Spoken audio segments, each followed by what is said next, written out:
사랑하는 형제자매 여러분, 오늘 저는 모두에게 친절하지 않아도 괜찮은 이유라는 주제로 더 깊고 풍성한 말씀을 전하고자 합니다. 사실 이 말씀이 다소 낯설게 들릴 수 있습니다. 우리는 어려서부터 모두에게 착하고 친절해야 한다는 말을 익히 들어왔고, 대다수 신앙인들 역시 최대한 많은 사람에게 선을 베푸는 것이 곧 하나님의 뜻이라고 생각하기 쉽습니다. 그러나 가만히 살펴보면 이 무조건적인 모두에게 친절하기가 때로는 우리 스스로를 지나치게 몰아붙이거나 진정한 사랑의 본질을 놓치게 만들 수도 있습니다. 그렇다면 하나님의 마음에서 비롯된 올바른 친절이란 과연 어떤 모습이어야 할까요? 사실 모두에게 친절하기가 전혀 쓸모없다는 뜻은 전혀 아닙니다. 성경은 곳곳에서 우리가 서로 사랑하고 선을 베풀며 주변에 있는 이들을 돌보라고 가르치고 있습니다. 문제는 우리가 왜 그리고 어떻게 친절을 베푸는가 하는 동기와 태도에 달려 있습니다. 단순히 사람들에게 좋은 인상을 주려 하거나 남들에게 잘 보이기 위한 목적으로 행해지는 친절이라면 그것은 궁극적으로 우리를 지치게 할 뿐 아니라 진실한 사랑과도 거리가 멀어질 수 있습니다.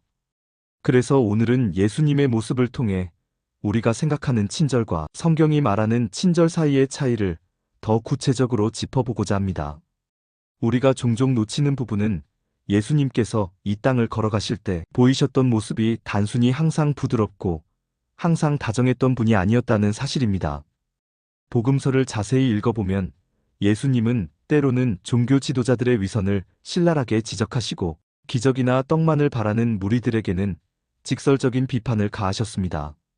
물론 예수님은 한편으로 병자와 세리 그리고 죄인들과 함께 식사를 하시며 그들을 찾아가 위로와 용서 그리고 희망의 메시지를 전해주셨습니다.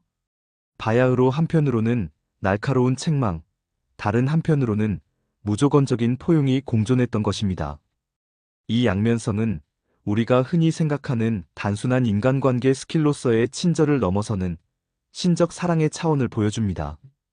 예수님의 책망은 비난이 아니라 회복을 위한 것이었고, 무조건적인 포용은 적당한 타협이 아니라 회개와 구원을 목표로 했습니다. 그분이 보이신 행동은 모두 상대방의 영혼을 살리고 하나님의 뜻으로 돌이키게 하는데 초점이 맞춰져 있었습니다. 결코 모든 사람을 매 순간 만족시키거나 불편한 진실을 덮어주는 식의 가짜 친절을 베푸신 것이 아니었습니다. 이 지점에서 우리가 깨달아야 하는 진리는 하나님께서 우리에게 모두에게 지속적으로 웃으며 상냥하라고 강압적으로 명령하시는 분이 아니라는 것입니다. 오히려 우리의 한계와 상황을 누구보다 잘 아시는 하나님께서는 우리가 필요할 때는 쉬고 재충전하며 의롭지 않은 행동에 대해서는 아니오라고 말할 줄 아는 강인한 태도를 배우길 원하십니다. 왜냐하면 무조건 모든 사람의 요구에 응하거나 무조건 모든 사람을 위해 희생하는 것만이 사랑의 본질이 아니기 때문입니다.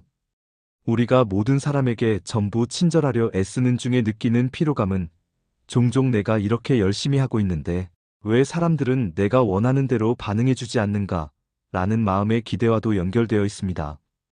혹은 착한 사람으로 보이고 싶다는 무의식적인 욕구가 더해져 결국 사람들의 시선만을 의식하게 되기도 합니다. 그러나 성경이 말하는 사랑과 친절은 우리의 이기적인 만족이나 남들의 칭찬을 위한 것이 아니라 오직 하나님이 주시는 사랑을 수직적으로 받아들여 수평적으로 흘려보내는 것이 핵심입니다. 그러므로 자기 고갈 없이 친절을 지속하기 위해서는 늘 성령의 인도하심과 하나님의 무한한 사랑에서 재충전을 받아야 합니다. 예수님께서 제자들을 부르시고 때때로 무리에게서 떨어져 그들과 오붓한 시간을 가지신 이유도 이와 맥을 같이 합니다. 모든 사람에게 골고루 시간을 쏟으면 정작 더 깊은 돌봄이 필요한 이들에게 충분한 사랑을 나눠줄 수 없기 때문입니다. 예수님이 치유사역, 기적사역 등을 진행하시다가도 종종 사람들을 떠나 기도하러 가신 장면이 복음서에 나옵니다.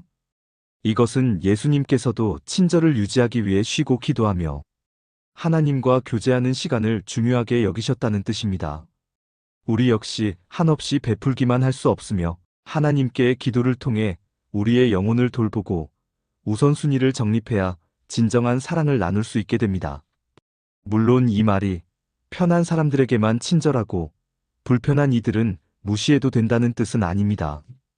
성경은 내 이웃을 내 몸과 같이 사랑하라고 분명히 명령하며 그 이웃의 범주에는 낯선이, 가난하니 혹은 우리가 피하고 싶은 사람들까지도 포함될 수 있음을 가르칩니다.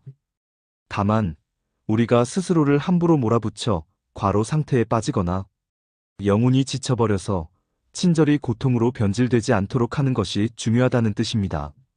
그렇지 않으면 어느 순간 우리의 친절은 기쁨이 아니라 의무감에 짓눌린 수행이 되어버릴 수 있기 때문입니다. 때로는 우리가 꼭 해야 할 쓴소리나 교정의 말이 상대방에게는 전혀 친절하게 느껴지지 않을 수도 있습니다. 예수님의 삶에서 그러했듯이 진실의 말을 하는 것은 사랑의 또 다른 표현일 수 있습니다. 아이를 키우는 부모를 예로 들어볼까요? 부모가 자녀를 진정으로 사랑한다면 잘못된 행동을 할 때 훈계하고 때로는 엄하게 대할 줄도 알아야 합니다. 한없이 다정하고 좋은 말만 해주면 그 아이가 성장해야 할 자리에 머물러 버릴 가능성이 큽니다. 영적 지도나 상담에서도 마찬가지입니다. 진정으로 상대방이 영적으로 성숙하도록 돕고 싶다면 듣기 좋은 말만이 아니라 때론 따끔한 사실도 말해줄 필요가 있습니다. 그렇다면 어떻게 해야 우리가 이 친절이라는 덕목을 건강하게 그리고 하나님이 원하시는 방향으로 유지할 수 있을까요? 무엇보다 먼저 우리는 친절을 베풀되 그 결과를 전적으로 하나님께 맡기는 태도를 배워야 합니다. 사람들의 반응이나 칭찬, 인정에 휘둘리는 순간 우리의 동기는 흔들리기 시작합니다. 내가 하는 행위가 하나님을 영화롭게 하는 것인지 자주 점검하고 만일 누군가가 내 호의를 오해하거나 무시한다 해도 하나님께서 이 선행을 보시고 기뻐하실 것이라 믿고 계속해서 순종하는 것입니다. 그러면 우리는 사람에게 받아야 할 감사나 보상을 집착하지 않고 마음의 평안을 지킬 수 있습니다. 또 한 가지 중요한 점은 내게 주어진 달란트와 형편을 파악하는 것입니다. 어떤 이들은 말솜씨가 뛰어나고 누군가는 재정적으로 풍부하며 또 다른 누군가는 시간을 내어 봉사하는 데 능숙합니다. 각자에게 맡겨진 달란트가 다르므로 우리는 서로를 세우는 방식도 자연스럽게 달라집니다. 누군가는 짧은 한마디 말로 크게 상심한 사람을 위로할 수도 있고 다른 누군가는 큰 재정적 후원으로 공동체와 이웃을 살필 수도 있습니다. 포인트는 내가 가진 것으로 하나님께 영광을 돌리고 이웃에게 유익을 끼치는 일을 찾는 것입니다. 무조건 많은 사람에게 골고루 잘해주기보다 나에게 맡겨진 재능과 자원으로 하나님이 이끄시는 곳에 집중할 때 더욱 가치 있는 열매가 맺힙니다. 또한 우리 안에 있는 친절 강박을 내려놓는 것도 무척 중요합니다. 때로는 세상이 말하는 착한 사람 콤플렉스가 우리를 괴롭혀 마치 모든 사람을 기쁘게 만들어야만 진정한 크리스천이 될 수 있다고 착각하게 만듭니다. 그러나 예수님조차도 모든 이들에게 환영받지는 못하셨습니다. 사실 복음서 기록을 보면 예수님이 베푸신 사랑을 불편해하고 적대시했던 이들도 많았습니다. 즉, 진정한 사랑이나 참된 친절은 늘 인기가 좋거나 호감을 사는 것은 아니며 오히려 갈등과 반발을 불러올 수 있습니다. 그럼에도 불구하고 예수님은 자신이 가야 할 길을 묵묵히 걸어가셨고 그 발자취를 따르는 우리 역시 세상의 눈치보다 하나님의 뜻에 더 집중하는 친절을 베풀어야 합니다. 그러다 보면 가끔은 우리가 고의가 아니더라도 누군가에게 상처를 주거나 오해를 사게 되는 상황에 놓일 수도 있습니다. 그러나 그러한 순간에도 우리가 꾸준히 기도하며 하나님 앞에서 마음을 돌이킨다면 하나님께서 모든 관계를 가장 선한 방향으로 이끌어 가실 것입니다. 우리는 불완전한 인간이기에 세상 모든 일을 영원히 기쁘게 만들 능력이 없습니다. 그러나 하나님께서는 우리가 행한 작은 사랑의 수고도 헛되지 않도록 인도하시며 우리가 알지 못하는 방식으로 많은 사람들을 회복시키고 계십니다. 결국 친절이란 것이 단지 예의 바른 태도나 부드러운 말씨를 유지하는 것으로 완성되는 게 아니라는 사실을 잊지 말아야 합니다. 그것은 하나님의 사랑을 품고 각 상황에서 상대방의 유익과 영혼 구원을 위해 최선을 다하는 태도를 말합니다. 때로는 침묵으로 상대를 지켜주는 것이 친절일 수도 있고 때로는 용기 있는 고백이나 충고가 친절일 수도 있습니다. 또 어떤 경우에는 일시적으로 거리를 두고 나 자신이 다시 회복될 시간을 가질 필요도 있습니다. 이런 모든 과정이 종합되어야 진정으로 건강한 친절이 가능해집니다. 사랑하는 형제자매 여러분, 이제 마지막으로 우리가 이 땅을 살아가면서 그리고 신앙 안에서 친절이라는 덕목을 어떻게 실천할지를 생각해 봅시다. 첫째, 우리는 하나님께 늘 기도로 의탁하며 우리의 작은 사랑을 인정해 주시는 주님의 시선을 바라보는 습관을 가져야 합니다. 둘째, 내게 맡겨진 달란트를 인식하고 필요한 대상에게 우선적으로 그것을 흘려보내는 것이 중요합니다. 셋째, 사람들의 칭찬이나 인정보다 하나님께 영광이 되는지를 우선순위로 두어야 합니다. 넷째, 듣기 좋은 말만이 아니라 때로는 거칠게 느껴지는 진실도 전할 수 있는 용기를 갖되 그 동기가 어디까지나 사랑이어야 함을 항상 점검합시다.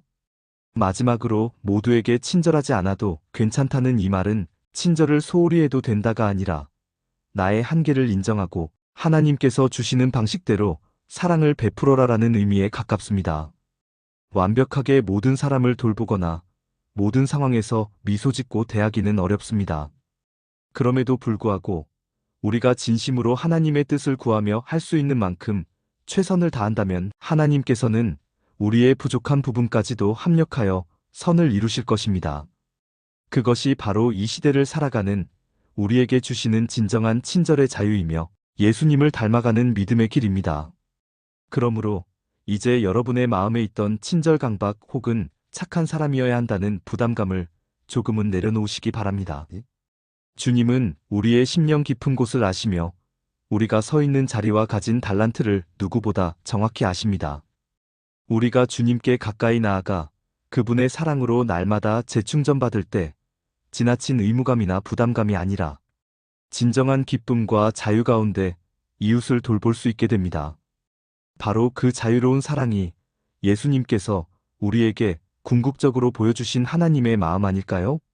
사랑하는 여러분, 부디 이 말씀이 여러분에게 작은 위로와 격려가 되길 바랍니다.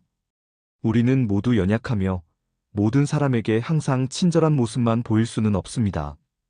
그러나 우리의 부족함과 연약함을 아시는 하나님께서는 우리가 베풀 수 있는 작은 친절과 작은 사랑을 통해서도 놀라운 일을 이루시는 분이십니다.